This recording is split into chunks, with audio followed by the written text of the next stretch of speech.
Delicately weaving their traditional handicrafts, the work being done by these women is one part practical and one part personal. Practical, since it helps them earn a living. Personal, because they feel it guarantees their survival. We're doing all this so that we won't lose our culture's arts and crafts. We need to keep doing this so our children will never lose their culture. Argenia Centeno, like the others seated next to her, is a member of the Warao, an indigenous community that lives in Venezuela's Orinoco River Delta.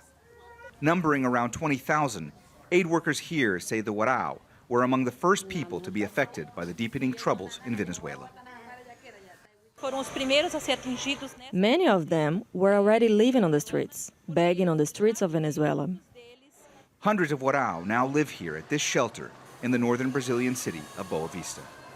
It's run by Brazil's army and NGOs and supported by the United Nations Refugee Agency.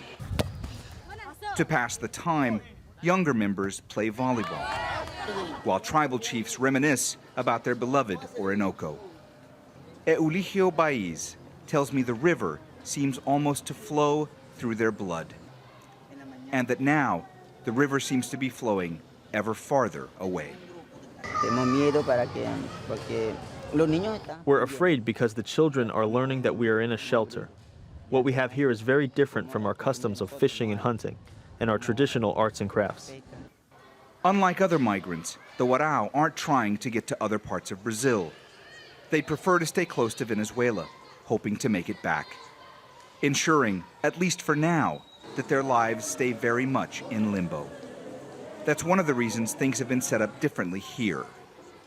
At the beginning, the initial response, the traditional response was to set up tents, as we did in other shelters.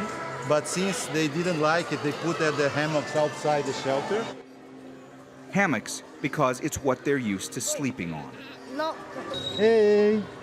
Fernando Godinho with UNHCR tells me hundreds of them have been placed in this converted gymnasium to help the Warao feel more stable.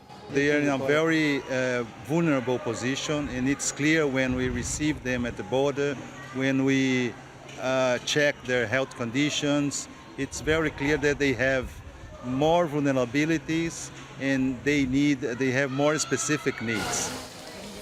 But it's not just the sleeping arrangements that are unique. Camp administrators also set up a communal kitchen. One of the more interesting things we found in this shelter is that the Warao are provided with food and they prepare their own meals. It's another way for them to try to preserve cultural traditions many are afraid are disappearing. Food that is about much more than eating.